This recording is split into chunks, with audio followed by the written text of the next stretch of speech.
Hi, this is Larry Hatch for Hatch's Beer of the Week, brought to you by Hatch's Encyclopedia Beers, your free encyclopedia of more than 4,000 beer reviews, and it's all done by experts, not novices, and it's done by a lot of detail, a lot of humor.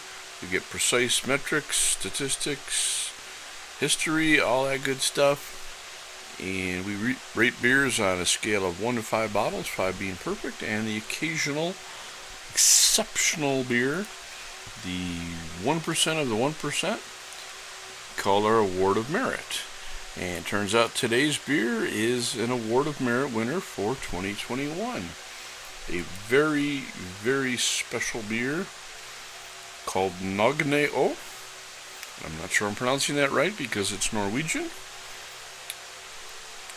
And it's called a Billowing Surge Barrel-Aged Stout Reserve. There's a lot of good flavored stouts out there, but this one is unique, not only for the quality, but for the ingredients and the process.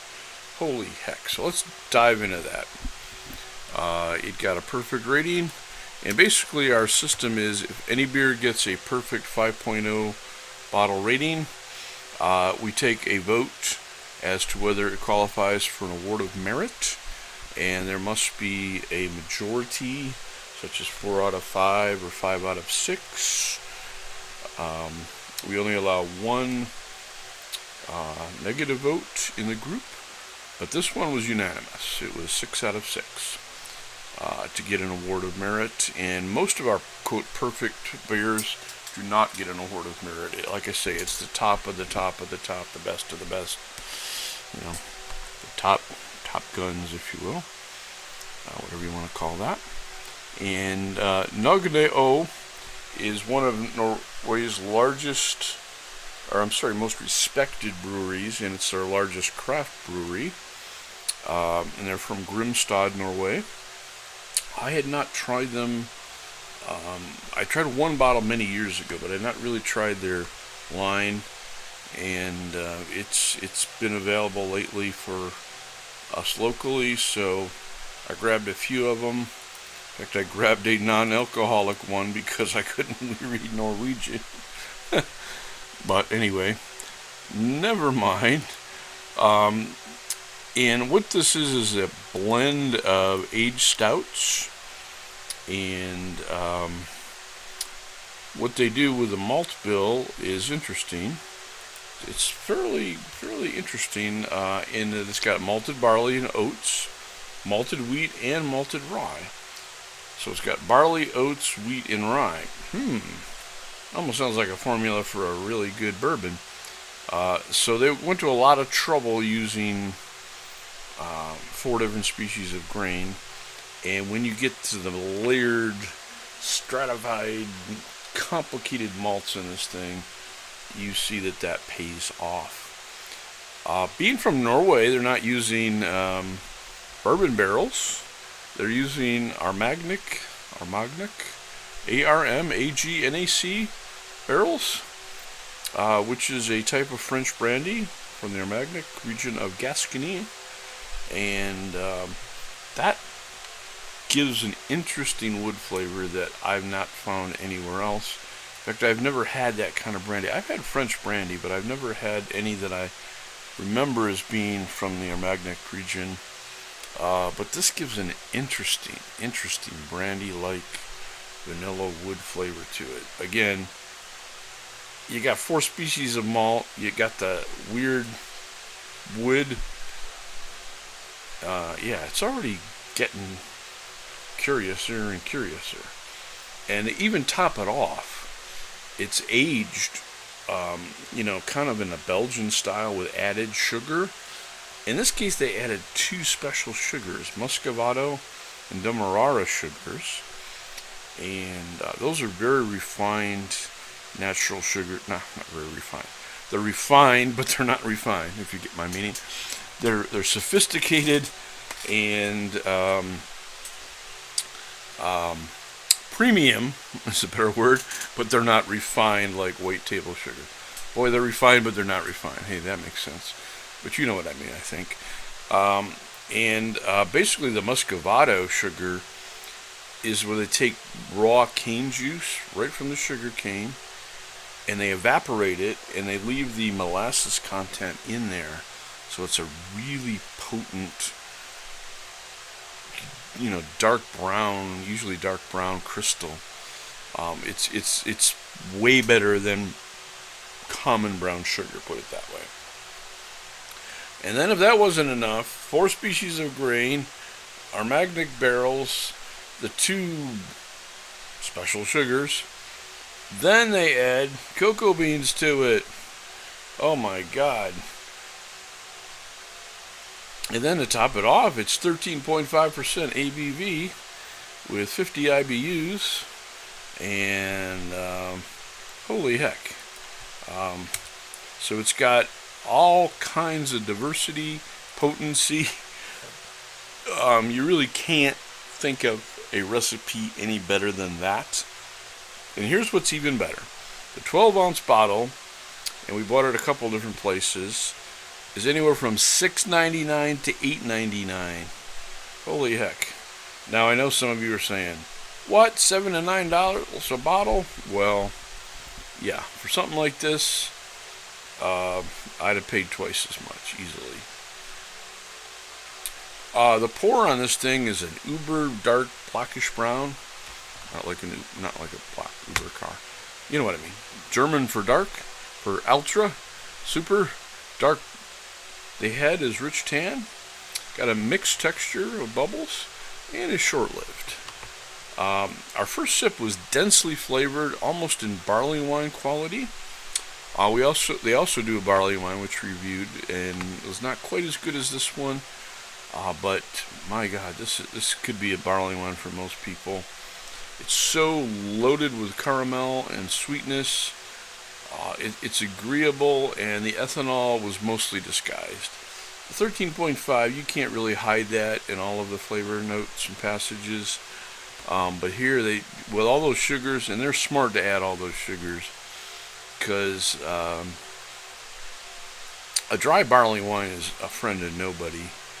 You need to sweeten those suckers up to make them drinkable, and they were fortunately smart to do that. Drinking the entire bottle can be done, and in fact I did, in a minute or so, without slow sipping. Some of these barley wines, you just gotta take them like a tablespoon at a time. They're like beer concentrate. I don't know if you ever worked at a fast food place and were tempted to taste the Coca-Cola syrup, or the Dr. Pepper syrup, whatever it was, and you're like, "Ooh, good God." Well, a barley wine is like that. It's almost like a beer syrup or beer concentrate. This one is very agreeable, and I had no problem getting that whole bottle down. It was an honor to do so. And the sophisticated layering of those malts, again, 4 species, barley, oats, wheat, rye, was just remarkable. And you're well rewarded for adding that diversity. Rye adds a little spice. Wheat and oats tend to make things a little mellow, and barley is, well, classic for a barley wine, right? And then they add those sugars. Oh my God, that was a stroke of genius. And you got all these wonderful flavor profiles going on. Sometimes 2, 3, 4 different ones at a time, different combinations. Chocolate is secondary sometimes, but you get it. It comes back and it delights, and it's like the chocolate goes in and out. It's not weak, but it's sometimes you get more of the malts and less of the chocolate. Other times you get more chocolate and maybe more of the brandy notes. Again, a really good flavored stout with barley wine-ish qualities is going to do that. It's going to morph. Each sip will be a little different. And again, that's something like a fine wine or a bourbon is going to do for you. Everybody's going to have a different take on it. You're going to have several takes on it. Your tongue gets saturated with certain things. Your brain starts to wake up and detect more things.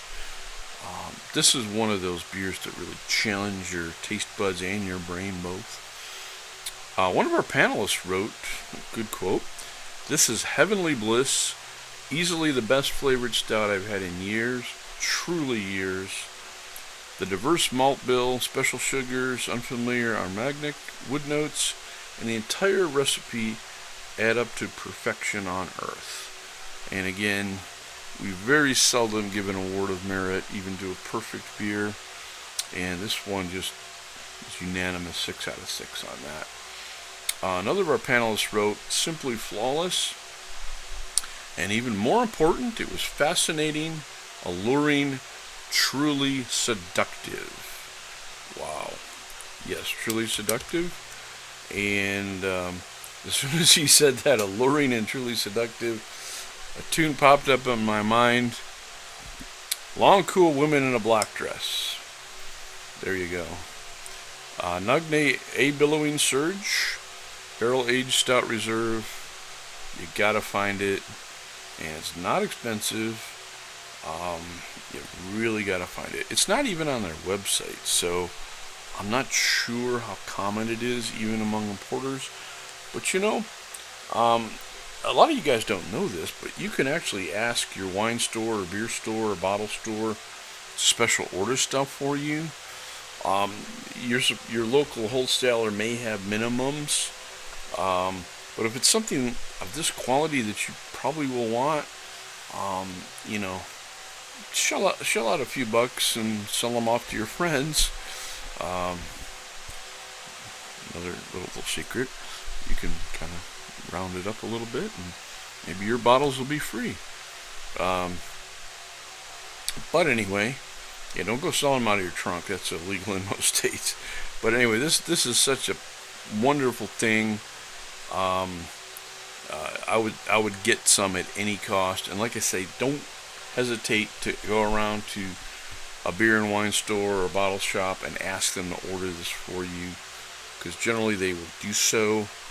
In fact, you might put together some friends and say, "Hey, we would like these things," and it would be worth their trouble to do that. Because of course, if it's selling for $6.99 or $8.99 a bottle, they're getting a markup anyway.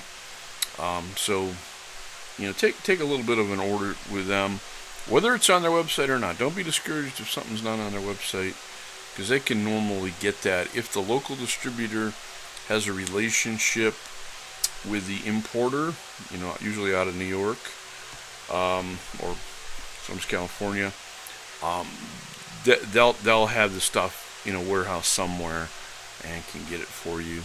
So again, Nogne, Billowing Surge, do get it at all costs.